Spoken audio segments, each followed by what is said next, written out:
This is your time. The time where you take risk. You take chances. Push everything aside that's telling you no.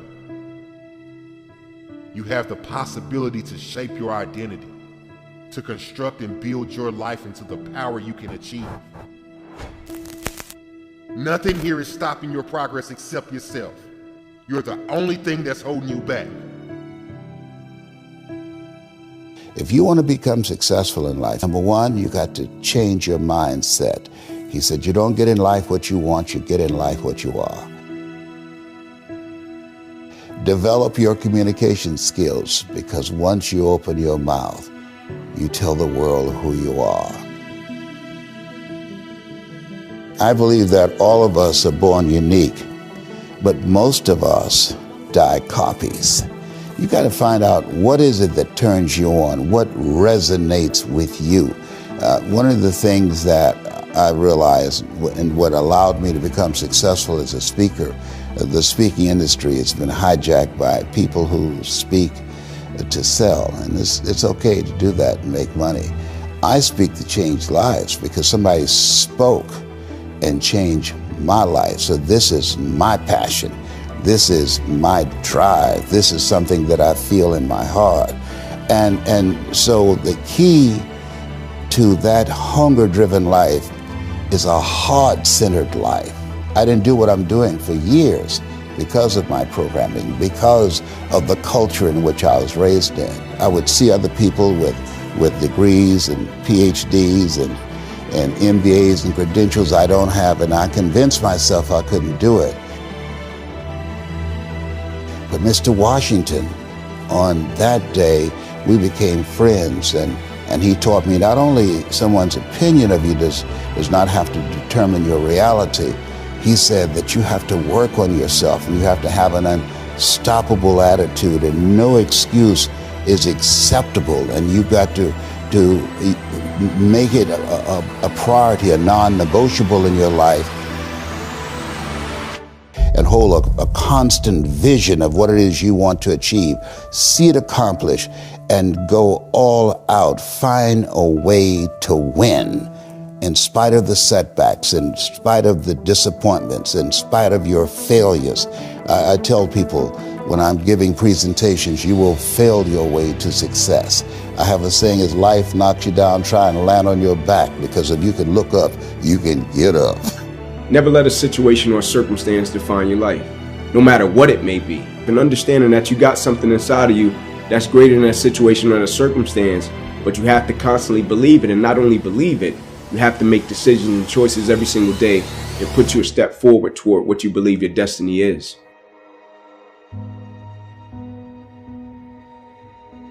In life, it's a lot of moments and it's a lot of people that change and impact your life.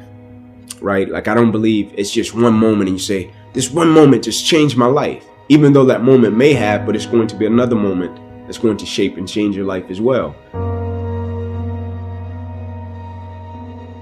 Either somebody is in the midst of adversity, or just came out of adversity, or it won't be long before they head into adversity.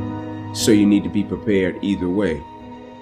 And so we all go through adversity, opposition. I think that's the thing that makes us all in common as people, right? No matter if you're from London, Atlanta, Florida, California, New York, like, we're all going to go through something at some point or phase in our life, right? And as cliche as it sounds, when the quote says, it's never about what happens to you, it's about how you respond to it. That's very true, right? But in the same sense, I think what's most important is when we go through something, what's the perspective that we have of it, right? Because for most people, when you go through something, the person's natural perspective is, okay, what did I lose? Right? What happened to me? Like, I took a loss, right? People never look at it and say, okay, man, tell me, what did you gain? Right? Even though I know it hurt, you didn't want to go through it, but look at it in a way to where you can say, what's the lesson in this? Right? What would you say life is trying to teach you from dealing with this? And so when I went through it, my perspective was, okay, what can I extract from it to apply to other areas and aspects of my life that I feel can help other people? And I firmly believe the quicker you can shift your perspective from yourself to others when you're in the midst of adversity, the quicker you'll get through it, right? Martin Luther King has a quote that says, life's most persistent and urgent question is, what are you doing to help other people? Now, I'm not telling you to not acknowledge your pain. I'm not saying that. I'm not telling you not to say, man, I'm going through this and it's hard. I'm not saying that. I'm saying when you go through it, look at it, step back from the picture and say, okay, I'm dealing with this. 9 out of 10 times, there's somebody else that's either dealt with it or they're going to deal with something similar to this. And if I deal with it in the right way, I can use it to add value to lives of other people. When you live a heart-centered life, deciding that you're going to live a life that will outlive you, you're going to live a life that counts, a life that will build a legacy and change the planet. You know, Horace Mann said, we should be ashamed to die until we've made some major contribution to humankind. Get to know yourself. That I believe that we're taught, be ye not conformed to this world, be ye transformed by the renewing of your mind. Don't live the life that has been given you. When you go for a walk with someone, something happens without being spoken. He said either you adjust to their pace or they adjust to your pace. Whose pace have you adjusted to? And so there are things that we pick up and we think that they're our choices, but they're the choices that we've been programmed by life to do. When we leave our homes in the morning, we're bombarded with over 6,000 advertising hits through Facebook, through Twitter, through Instagram, through television, through our phones and through our communities, and through the computers. And so all of these things are impacting us every day. So if you don't have a program for your mind, then your mind is going to be programmed. You'll find yourself doing things that you did not know and that they affected you, that they, through marketing techniques and strategies, that they will create a thirst within you.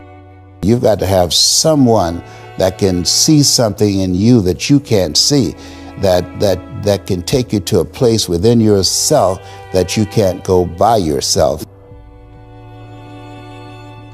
Stop overthinking everything so much. Realize that while you are trying to do a lot of things in your life at once and you are trying to be better than you were yesterday, also realize you don't have to try to do anything. You just have to do, and you just have to be. And you have to understand the concept of you're not actually really doing anything, you're being done. Each and every day is an opportunity to get something from the day rather than just going through the day. But there are a lot of things that we can't always control. We can't always control the temperature outside. We can't always control what the birds are doing or what the fish are doing or what the animals are doing. But we can control what we're doing. We can control who we're hanging out with. So in a sense, we can get some control over the anxiety that we have. And the way that we're going to gain control over those things is to think about some of the hurdles that we may have, some of the things that are blocking us from making quick action.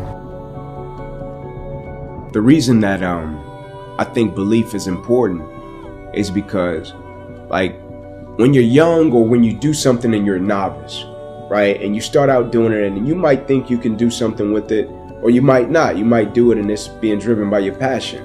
And then somebody comes along that's a little bit older or even more experienced, and they can see it in a way that you can't see it, right? And so I think it's important with belief, because if a person believes in you in a way that you don't believe in yourself, you can rent that person's belief until you get strong enough to possess your own, right? And you use that person's belief to fuel you every single day, right? Because you can have a level of belief with what you're doing, but you can go back to a certain set of circumstances that tell you, nah, it's not going to happen. And so you rent that person's belief until you get strong enough to possess your own. Life is an adventure, and it's going to be a challenge. And get ready because you're going to fail your way to success. You're going to get slapped around by life. And don't spend time complaining about it and telling everybody 80% don't care and 20% glad it's you.